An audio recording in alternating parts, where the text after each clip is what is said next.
So as we continue on in our sermon series of Encountering Hope, today we're going to look at this familiar story of Jesus raising Lazarus from the dead and what it means for you and what it means for me.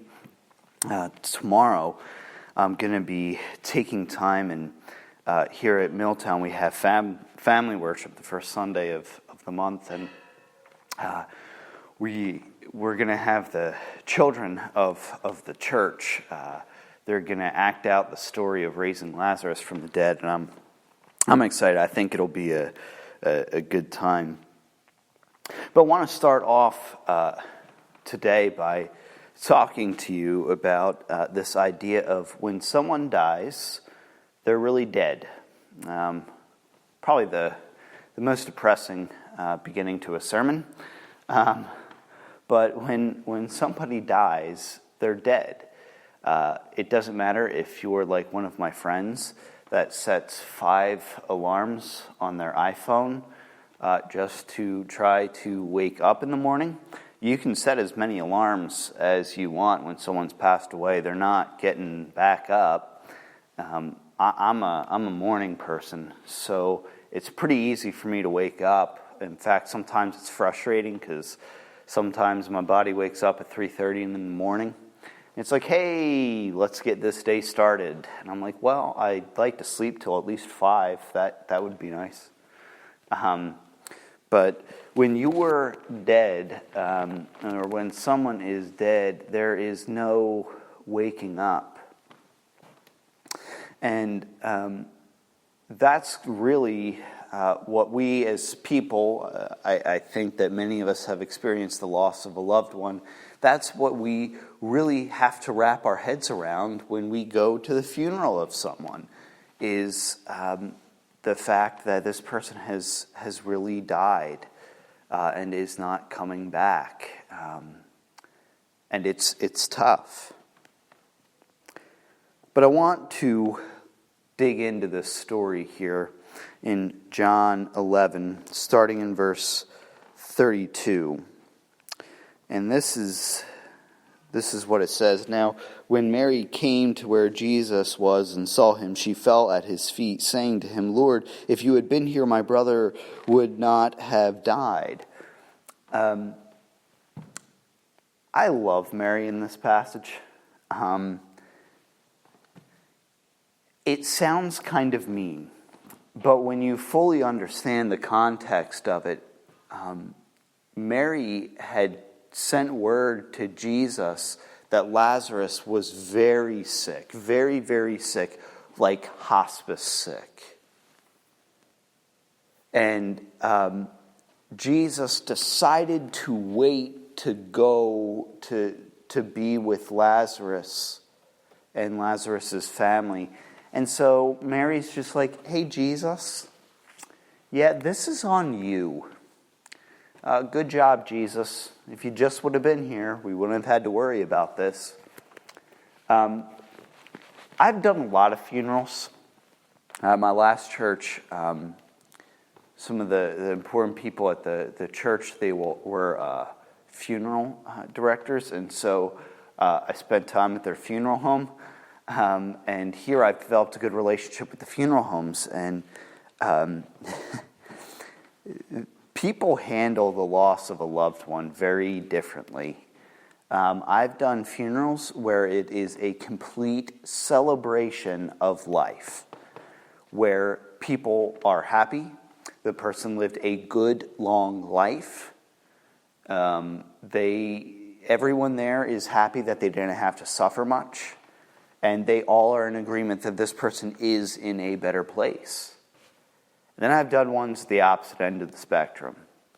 I've done ones for drug addicts, where the people sitting there, you can just tell, are bothered by sitting there. They don't want to be there.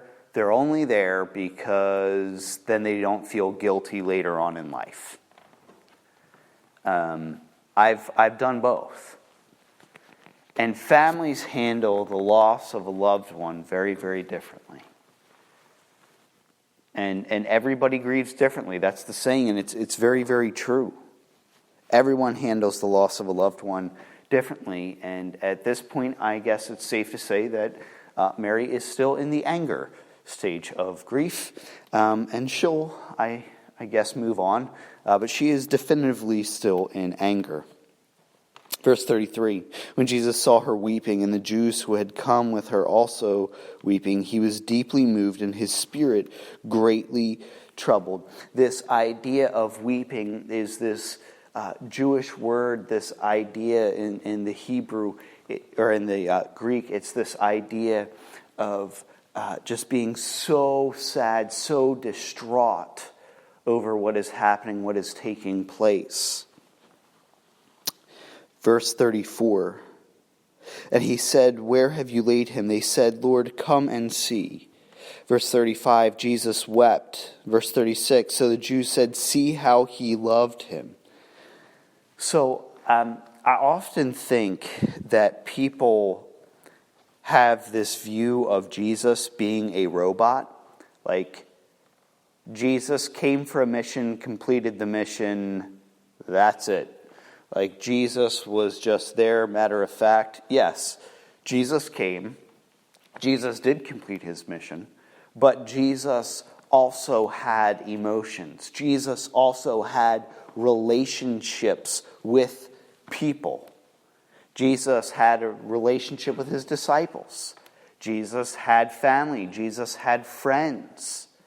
Jesus had relationships. Jesus was not an unemotional robot that just walked around like, I'm here to complete the mission. Like, Jesus actually loved people. And that's a very real thing, so much so that other people notice that Jesus loved other people. And this shortest verse in the whole Bible, John 11:35, Jesus wept, is so powerful because it's acknowledging Jesus sees that these people are upset. And Jesus is so overcome with emotion that Jesus actually stands where they are and weeps. Verse 37, but some of them said, "Could not he who opened the eyes of the blind man also have kept this man from dying?"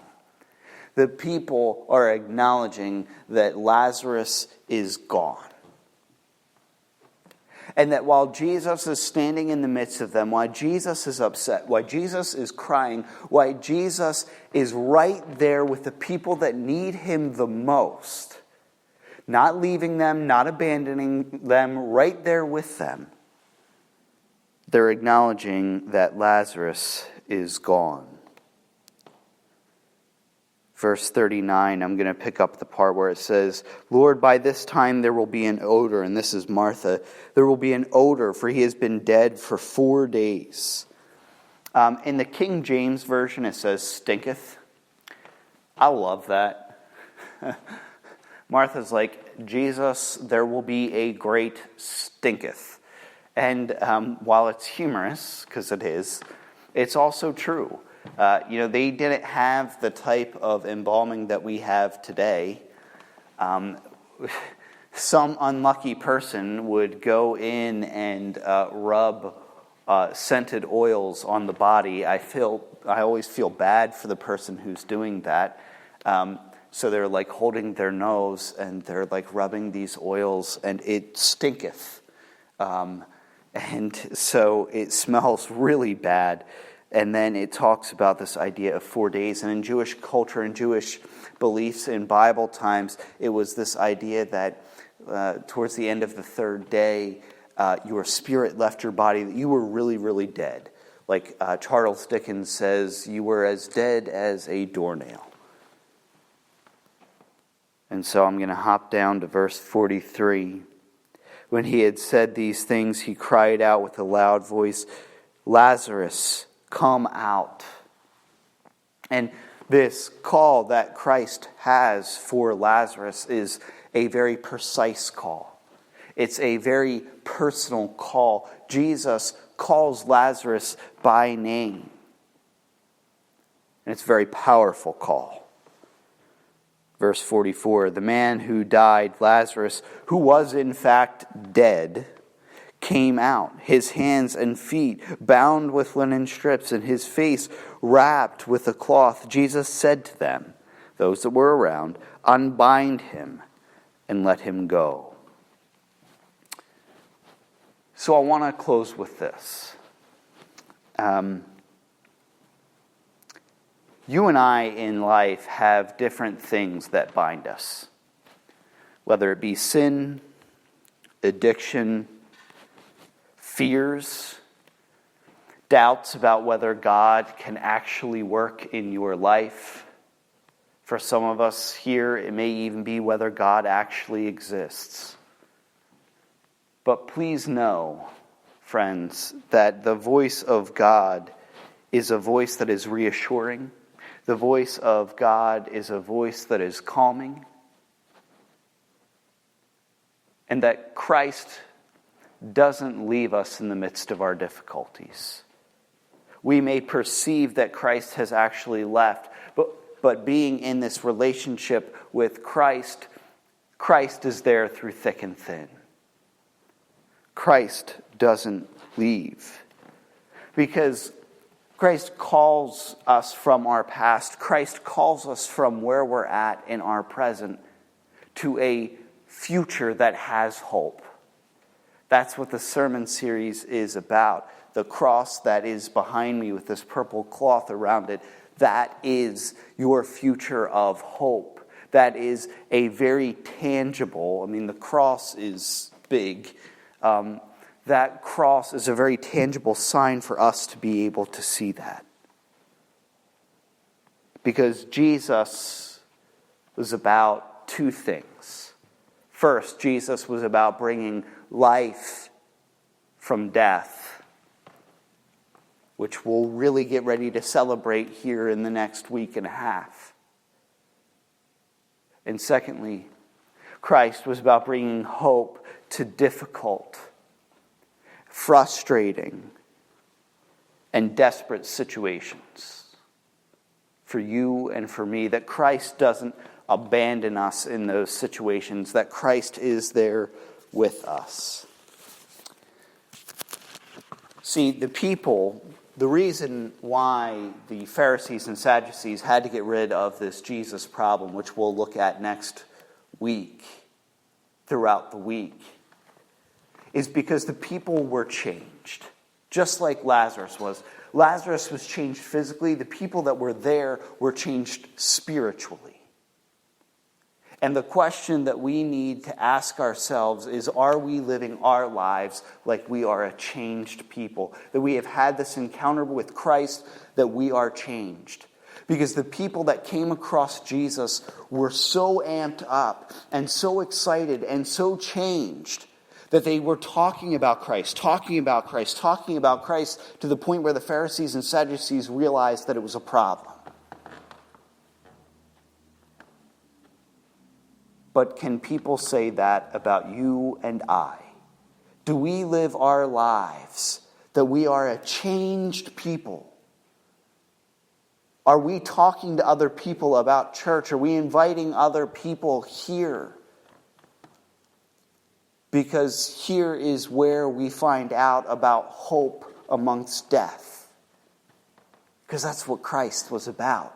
It was about bringing hope.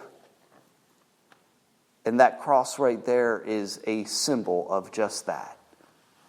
So may we leave this place today. May we be a people that are changed. May we be a people that leave changed. May we be a people that drop our cloths of things that bind us. And may we bring the message of a hope amongst death to those who need it. Amen.